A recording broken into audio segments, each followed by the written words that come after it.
Emanuel Navarrete versus Óscar Valdez. 12 rounds for Navarrete's WBO junior lightweight title.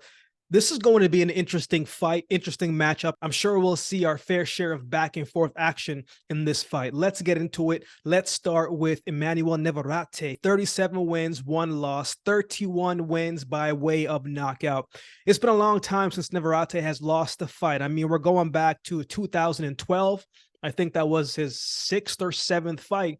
But since then, I mean, he's won every single fight since. A 32 fight win streak. You want to talk about momentum. You want to talk about confidence. Not to mention, he's picked up belts along the way in 3 divisions. And who he's fought some very good quality opposition along the way as well. If you're going to be the champ, you have to beat the champ to become the champion. And he's beaten some champions along the way. Navarrete is very interesting to me, man, because he's not your technically sound boxer with these amazing fundamentals like guys that we have seen before, right? He's a little sloppy, sometimes lackadaisical at times, and he keeps his hands down, right? He gets caught with shots that he shouldn't get caught with sometimes.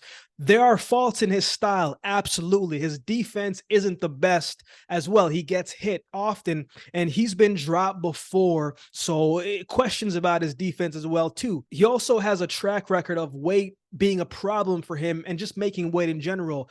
But with all that being said, man, Navarrete is a bad boy, man. He's the real deal, man. I mean, every fight he comes to fight, he's coming to put on a show, coming to showcase his skill set, right? This is a guy who breaks you down. When he's warm and ready to fight, you have to be careful when you're in the ring against Navarrete, because at any moment he can land a shot that could catch you off guard and it could be over with. His arms are long and he has a big reach. He can loop his shots from wide. He can loop his shots from under by way of uppercut. He can hook it through with either hand. He's more explosive than he looks. He can hit you with lunging hooks, leaping hooks, straight right hands. The man can do a lot of different variety in his shots that he can find ways how to capitalize on and be effective when he throws his shots. He doesn't mind trading with you if he can let off a couple shots of his own. The warmer he gets, though, man, the warmer he gets, the more confident he gets throughout the fight. He's one of those guys that gets stronger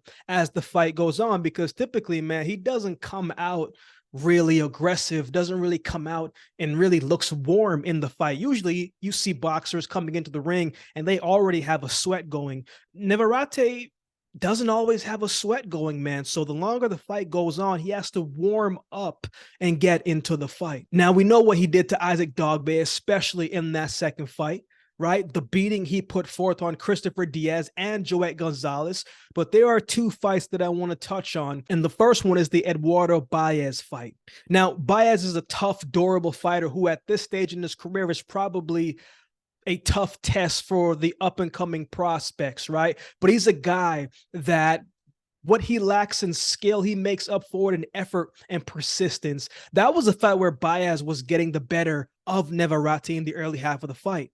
Baez was making it tough for him to get comfortable, right? He was staying in his face and just working consistently, throwing shots and being defensively responsible and stepping out of Navarrete's way and distance where he could be the one to turn the momentum. It kind of looked like Navarrete was getting a taste of his own medicine, and he didn't like it. He's usually the pressuring guy who's always in his opponent's face, but Baez was giving him exactly that, and Navarrete was swinging wild and missing shots. It looked like Navarrete was a little frustrated.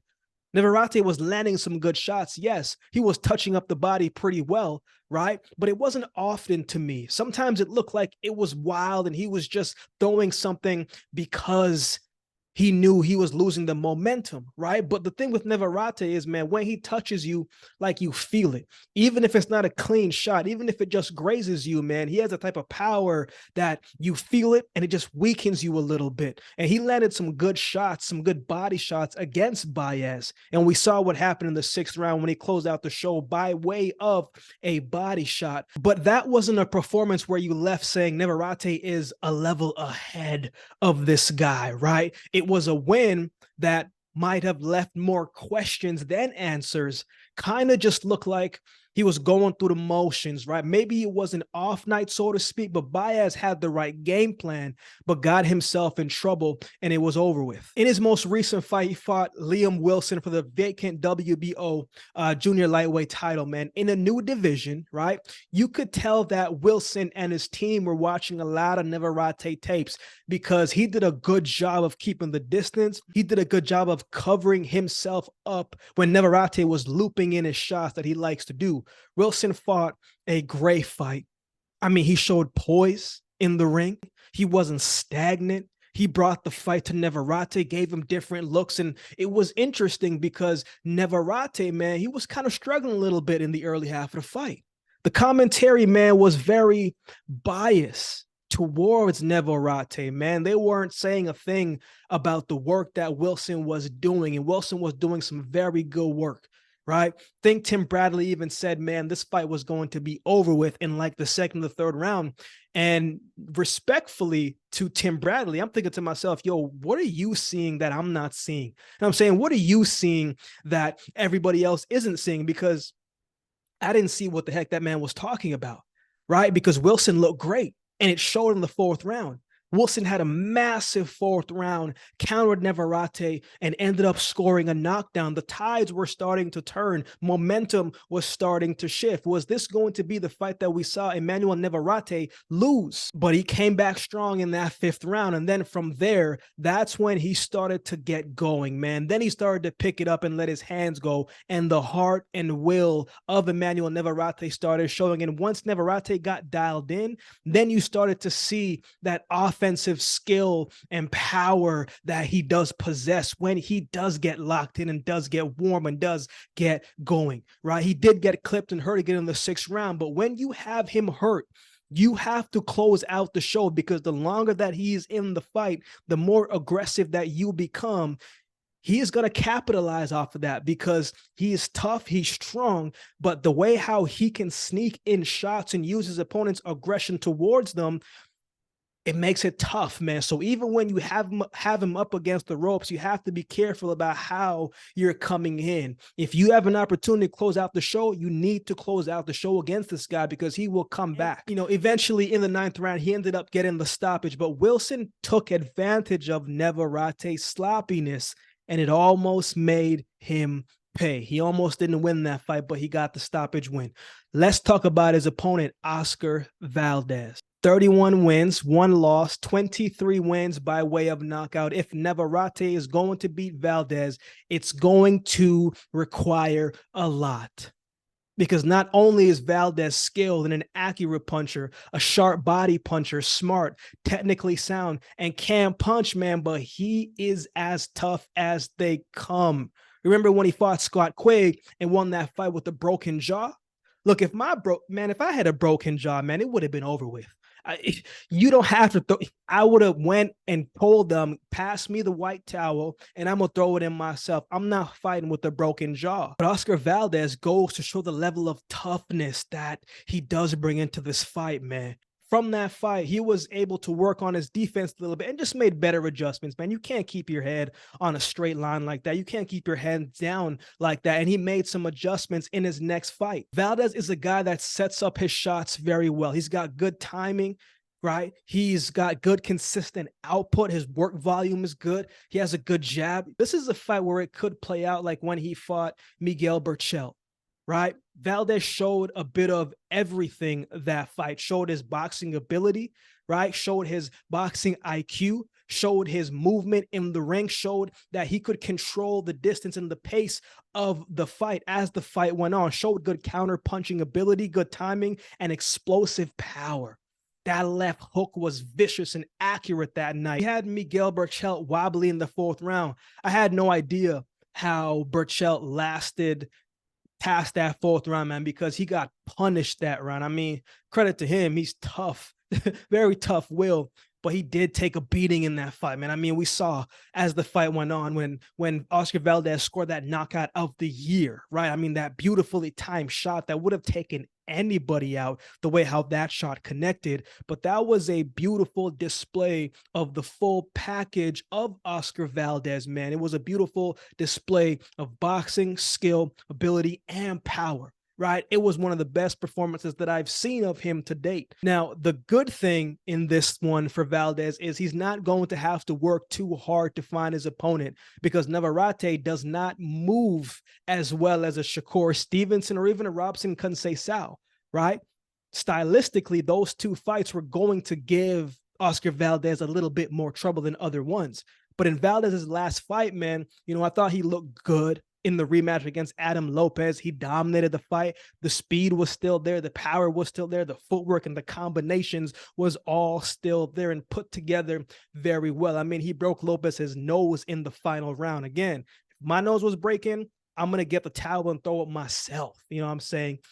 It was a good, solid comeback win coming off of a loss for Óscar Valdez. So this makes things a lot more interesting, of course. So who wins? I think it's a tough one to pick, man. I don't think you can ever count out Emanuel Navarrete, right? We've seen Navarrete not look great in fights that he should have lost and then found a way to win. We've seen him look great in fights off of rip, right? I'm curious to see which version of Navarrete we are going to get, right? And what he's going to look like from a mannerism standpoint. Valdez is efficient.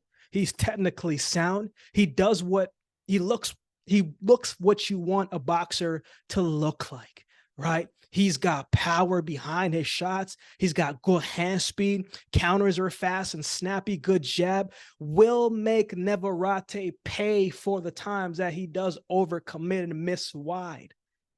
Both men are tough. Both men can take shots. Right now, prior to even making this video, man, I was leaning towards Emanuel Navarrete, but my pendulum keeps shifting and keeps swinging. And right now, I'm leaning towards Óscar Valdez to win this fight by decision. I think Valdez can match the power. I think his footwork is better. I think his defense is better. But on the other hand, Navarrete, man, he could come out and dominate the fight just off his style alone and how unorthodox it is to really face. But I think Valdez is going to come in, pick his spots smarts. He's going to keep the distance, and he's going to put on a performance like he did against Miguel Berchelt. That's the type of level of focus that he's going to need to have that night. That's the level of eliteness that he has to raise his level to, because to beat a guy like Emanuel Navarrete, man, you got to beat him to the punch before he beats you to the punch every single round. I don't think Emanuel Navarrete is going to be a good fast starter as well, too. I think he's going to lose the early rounds and come on late. And then I think either guy is going to have to hold on, because with the power that these two have, man, it's going to make for a fireworks of a fight. But now I'm leaning towards Óscar Valdez to win this fight by decision. What are your thoughts on this fight? Who do you have winning this one? Let me know in the comment section below. If you would like to support the channel, there's a couple ways you can do so. You can like, comment, share, and subscribe to the channel. If you would like to support by way of donation, you can find options in the description below. Also, my Cash App handle will be on screen as well. Any amount goes towards the growth of this channel and will be greatly, greatly appreciated.